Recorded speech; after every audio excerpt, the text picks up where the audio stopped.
Hey there, let me ask you something. Do you think your English vocabulary is stronger than most people's?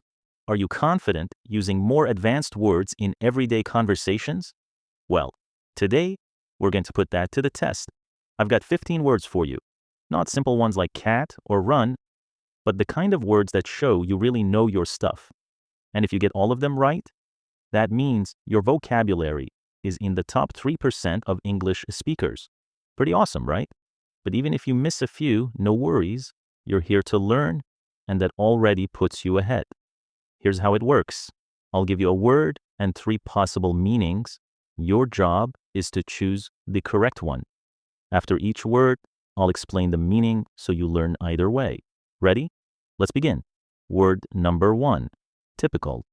Does it mean ordinary, expensive, or complicated? You got it. It means ordinary. If something is typical, it's common or usual. Think of your regular weekday. You wake up, go to work, come home, eat dinner, go to bed. Nothing special, just a typical day. People might also say that's so typical of him, meaning someone's behavior is predictable or expected. Let's go on. Word number 2, value. Think about this word.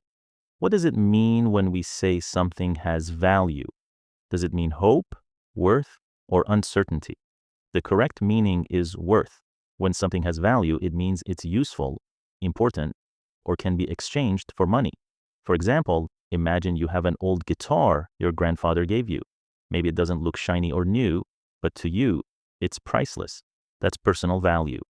Or in a store, a rare coin might have high value because collectors want it. Next up, word 3, various. Does it mean different, the same, or confusing? The right answer is different. When something is various, it means there are many kinds or types. Like at a buffet, you see various dishes, pasta, rice, curry, salad, soup, lots of different options.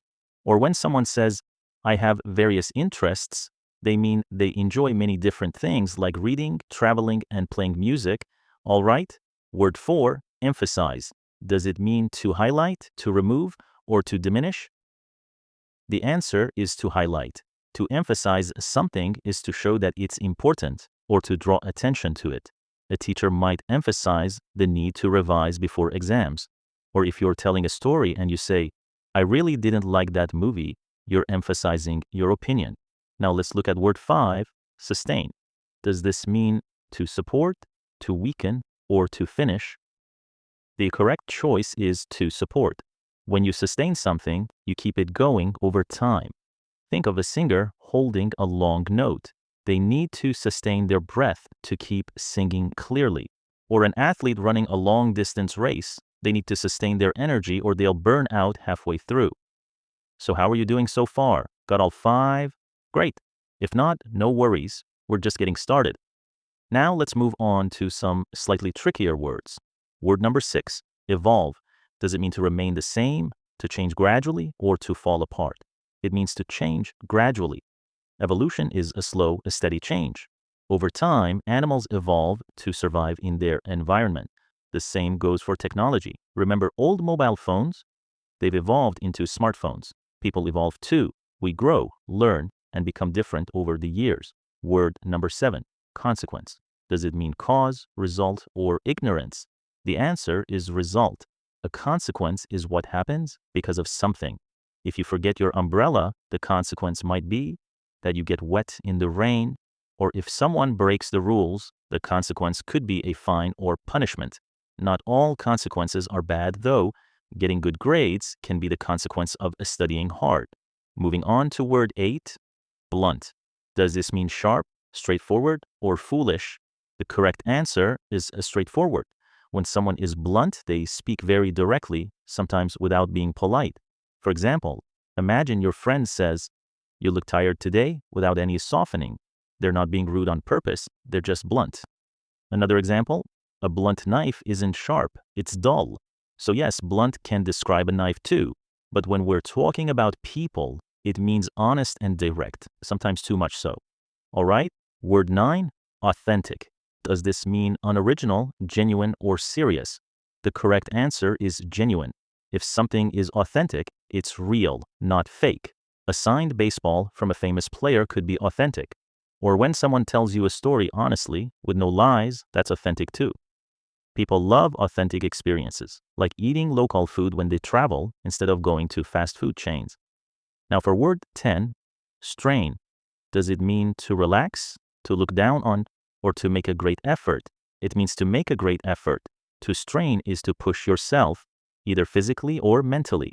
If you lift a heavy box the wrong way, you might strain your back. Or if you're studying all night before an exam, your brain feels strained. Is that feeling of stress or overwork? 10 down, 5 to go.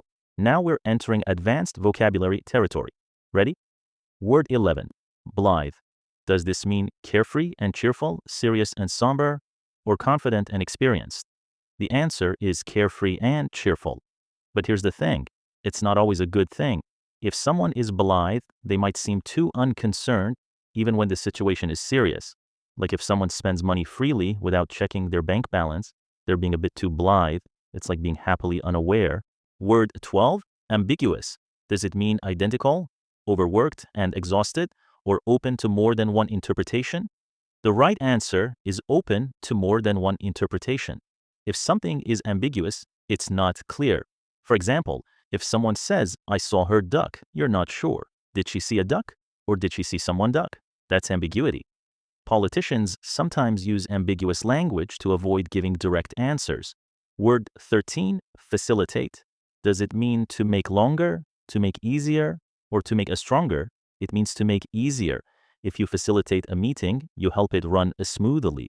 If a teacher facilitates a group activity, they guide it and support the process.